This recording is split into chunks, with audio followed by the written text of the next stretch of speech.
चाहिए,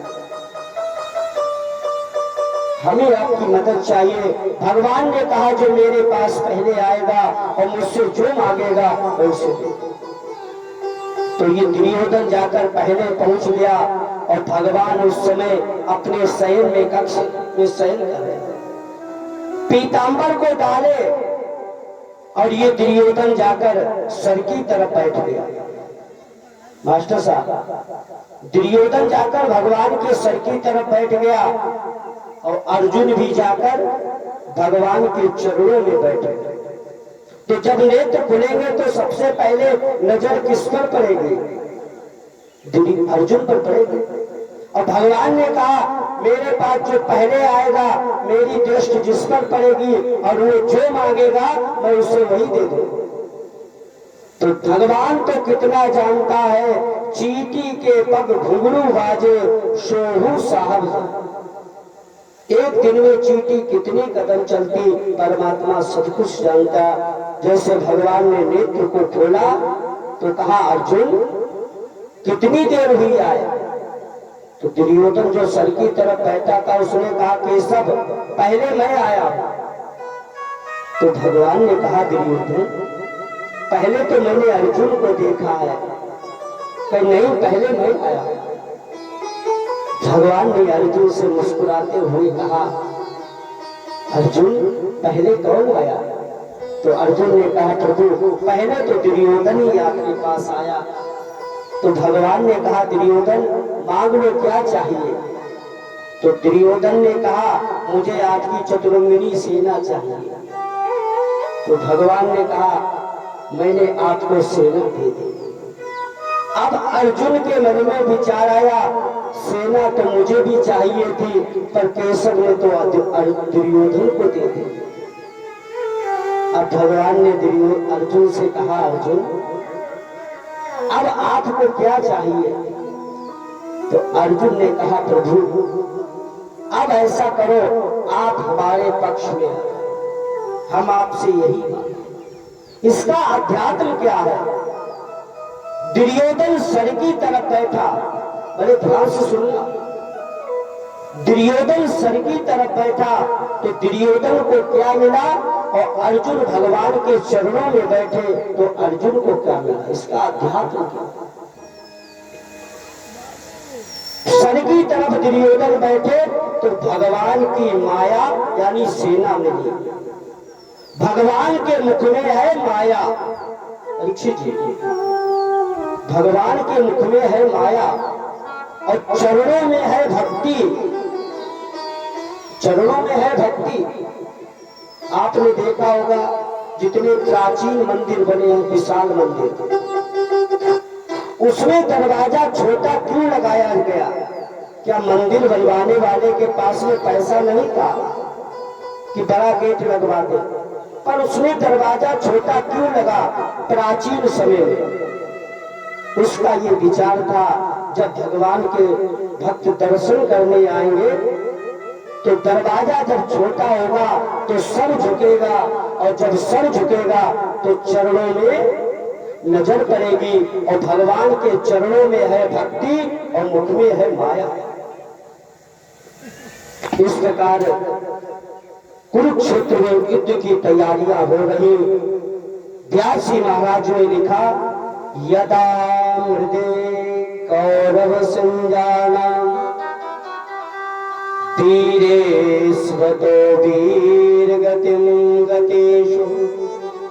वीर योद्धा वीर गति को प्राप्त हो रहे ऐसे पावन कुरुक्षेत्र, घोड़ों की टापों से और हाथी की आवाज चिंगाहट से आकाश गुंजायमान हो रहा।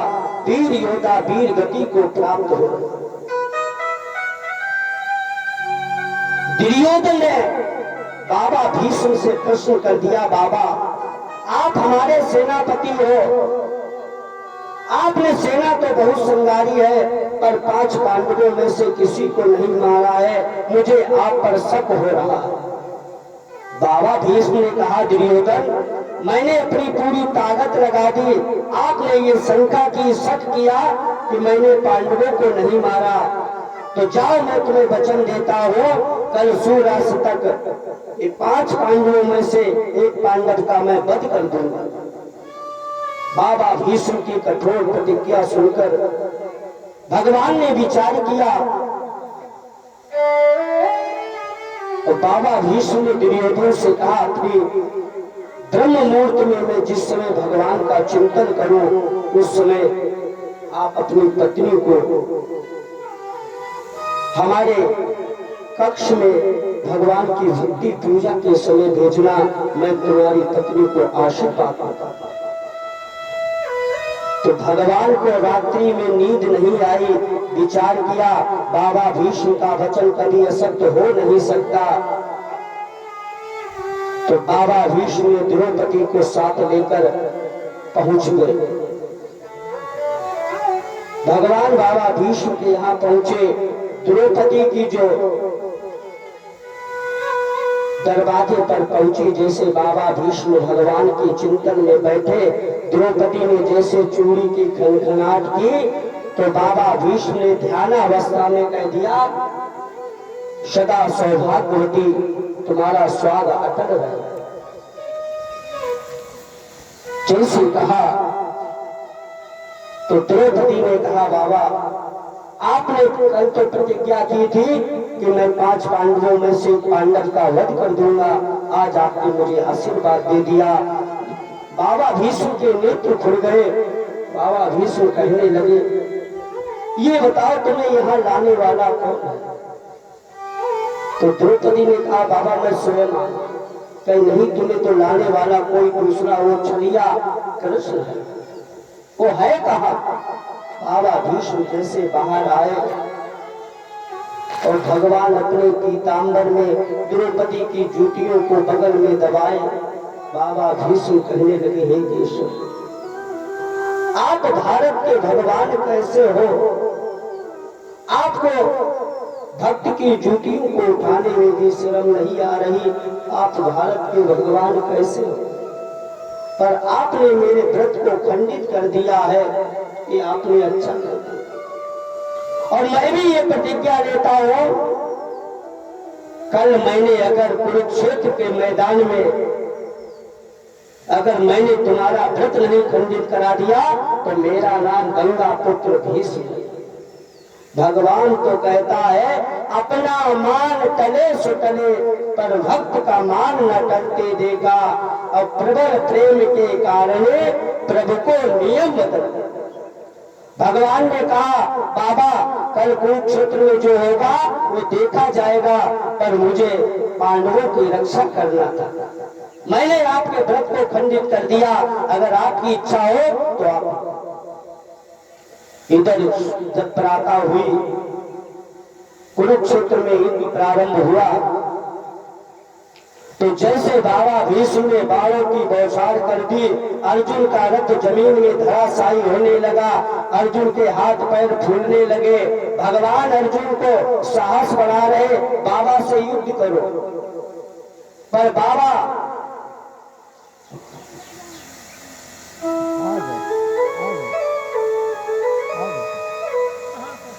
अच्छा ऐसा है, सब थोड़ा भाव बनता है तो बोली गोविंद भगवान की जय। बाबा भीष्म ने बाणों की बौछार कर दी, अर्जुन थर-थर कांपने लगे। भगवान ने विचार किया, अगर इसी प्रकार बाबा का क्रोध रहा तो अर्जुन के प्राण संकट में हो जाएंगे।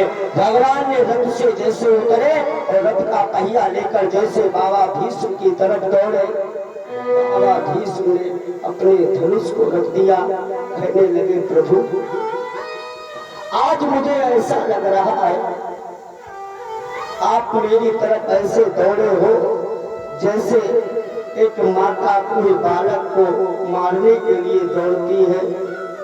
आज मेरे अंदर ऐसा आभास हो रहा कि आज मेरी माँ मुझे मार डांटने के लिए।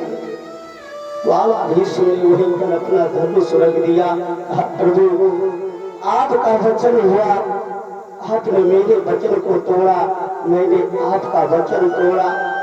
आपने प्रतिज्ञा ली थी मैं कुरुक्षेत्र के मैदान में कोई अस्त्र शस्त्र नहीं धारण करूं। आपका हमारा हिस्सा बराबर हुआ। आज मुझे ऐसा लग रहा आपने मुझे अपना समझा। और जब अपना कोई होता है कभी उसको डांटा जाता, मारा जाता। आज मेरी माँ के स्वरूप में मैं आपका दर्शन कर रहा हूँ। इधर वीर योद्धा कुरुक्षेत्र में दुर्योधन और भीष्म के अंदर दोनों के माध्यम से गदा युद्ध हो रहा। परीक्षित जी, जब भीम दुर्योधन के गदा मारते हैं तो दुर्योधन के अंदर चिंगारी, दुर्योधन के चिंगारी निकलती। और जब दुर्योधन भीम के गदा मारते तो भीम 10 कदम दूर गिरते जाते। तो सनकादि महात्माओं ने कहा, सूत जी से ये बताओ दुर्योधन के शरीर में चिंगारी क्यों निकल रही? परीक्षित जी, चिंगारी क्यों निकल रही, इसका कारण क्या है? तो सूत जी महाराज ने कहा, हे महात्माओं, जिस समय गांधारी के 99 पुत्र मारे जा चुके थे, उस समय गांधारी के अंदर ममत्व जागृत हुआ। तो जब ममत्व जागृत हुआ गांधारी के अंदर, विचार किया मेरे 100 पुत्र थे, 99 मारे जा चुके हैं, मैंने किसी बेटे का मुख नहीं देखा। मुख क्यों नहीं देखा? गांधारी का विवाह महाराज धृतराष्ट्र के साथ हुआ और धृतराष्ट्र जन्मांध अंधे थे। तो जब इनका विवाह हुआ तो गांधारी ने संकल्प ले लिया, जिस संसार को मेरे पति देख नहीं सकते, ऐसे संसार को मुझे देखने का कोई अधिकार नहीं। तो अपने नेत्रों में गांधारी ने पट्टी बांधी। बेटे का ममत्व जागृत हुआ तो कहा, बेटा दुर्योधन, अब तुम मेरे एक ही बेटा बचे हो, मुझे तुम्हें देखने की बहुत इच्छा है। कल सुबह प्रातः निर्वस्त्र होकर मेरे पास आना। तो दुर्योधन ने कहा, माता मैं सुबह आपके पास निर्वस्त्र होकर। सुबह दुर्योधन निर्वस्त्र होकर जा रहा था और सामने से भगवान का आगमन हो गया। तो भगवान ने दूर से ही कहा, मैं देख रहा हूं। इसे किसी को परेशान करना हो तो कस दिया जाता है। तो दूर से उपहास प्रारंभ कर दिया। भगवान ने कहा, हे दुर्योधन, हमें ऐसा लग रहा है आपने अभी हार स्वीकार कर ली, इसलिए नंगे होकर जा रहे हो। तो जो अभिमानी व्यक्ति होता है वो कभी हार नहीं स्वीकार करता। उसने कहा, केशव, मैंने हार को नहीं स्वीकार किया। मेरी माता ने कहा है निर्वस्त्र होकर मेरे पास आना। तो भगवान ने कहा, दुर्योधन, आपकी माता का तो दिमाग खराब हो गया, और खराब क्यों ना हो जाए। किसी माता का एक बेटा मर जाए, 2 बेटा मर जाए, वो माँ पागल हो जाती। तुम्हारी माता, तुम्हारे तो 99 भाई मारे जा चुके, इसलिए तुम्हारी माता का दिमाग ठीक नहीं, इसलिए उन्होंने तुमसे कह दिया निर्वस्त्र होकर। आप बड़े हो, राजा हो, और माता के पास निर्वस्त्र होकर नहीं जाया जाता। जब बालक 5, 7, 11 बरस का हो तब तो निर्वस्त्र होकर चला जाए। ऐसा करो, आप अपने कटभाग में केले के पत्ते को बांध लो।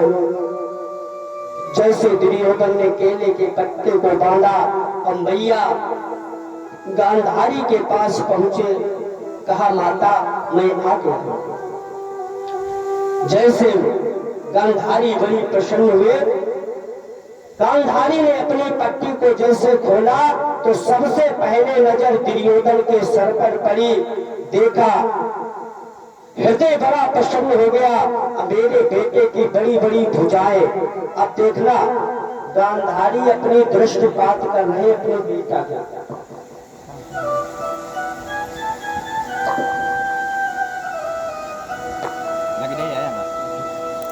बोली गोविंद भगवान की जय। गांधारी ने जैसे दुर्योधन को देखा, नेत्र खोलकर बड़ी प्रसन्न हो रही, बड़ी बड़ी भुजाएं। सर से देखते देखते जैसे छाती की तरफ पहुंची, चौड़ी छाती देखते जैसे गांधारी की नजर जैसे कटभाग की तरफ पहुंची, गांधारी रोने लगी, कहने लगी बेटा ये क्या तुमने कर दिया? मैंने कहा निर्वस्त्र होकर आना, ये केले के पत्ते को क्यों ढककर आए बेटा? कहने लगे मैया रास्ते में कन्हैया मिल गया, उसने कहा माँ के पास निर्वस्त्र होके मत जाना, इसीलिए मैंने केले के पत्तों को ढक लिया। मैया गांधारी रोने लगी, कहने लगी बेटा, मैया गांधारी के नेत्र लाल हो गए, कहने लगे बेटा अब मुझे ऐसा लग रहा मेरा बेटा ये भी मारा जाएगा। बेटा ये ध्यान रखना, जहां जहां मैंने तुम्हें देख लिया है वो शरीर तुम्हारा वज्र का हो गया और कमर में कट भाग में केले के पत्ते बंधे हैं, ये भाग तुम्हारा कमजोर रहेगा। युद्ध गदा युद्ध में अपने कमर का विशेष कर ध्यान रखना। पर ये कृष्ण ने अच्छा नहीं किया, गांधारी को क्रोध आया। गांधारी ने कहा कृष्ण ये आपने अच्छा नहीं किया, जैसे मेरे परिवार का विनाश मेरे सामने हुआ, जाओ मैं तुम्हें श्राप देता हूँ। गांधारी को इतना क्रोध है, गांधारी ने भगवान से कहा मैं तुम्हें श्राप देती हूँ, मेरे परिवार का जैसे विनाश हो गया है वैसे तुम्हारे सामने तुम्हारे परिवार का भी विनाश हो जाएगा। गांधारी ने दुर्योधन को उनके से लगा लिया, बेटा तुम्हारा पूरा शरीर वज्र का हो गया है और ये जंगा और कमर तुम्हारी कमजोर रहेगी, युद्ध में विशेष कर ध्यान रखना। गदा युद्ध में कमर का विशेष ध्यान, तुम्हारा कोई वार वाका नहीं कर सकता, पर केले के पत्ते जहां बने हम कमजोरी, मुझे ऐसा आभास हो रहा कि कहीं मेरा ये बेटा चला जाए। तो गदा युद्ध हो रहा, यदा मृदे कौरव संजा नाम वीरे स्वतो वीर बकोदरा। दुर्योधन ने जाकर गदा युद्ध हो रहा, भीम ने जैसे भगवान ने इशारा किया, भीम ने इशारा किया तो भगवान ने जो है मौका पाकर भीम ने भीम की बोली गोविंद भगवान की जय, दुर्योधन की जंगा पर गदा का प्रहार कर दिया। ये व्यास आश्रम पर पगा कहा रहा, अश्वत्थामा पहुंच गया, कहने लगा कि मित्र ये दफा तुम्हारी किसने कर दी? कहा ये भीम ने करी। तो अश्वत्थामा को क्रोध आ गया, अश्वत्थामा ने कहा पांडवों ने अन्याय का बदल किया है, अब अन्याय ही होगा। परीक्षित जी मास्टर साहब, जब जीव पर अपने पर बीतती है तो न्याय और अन्याय दिखाई देता है।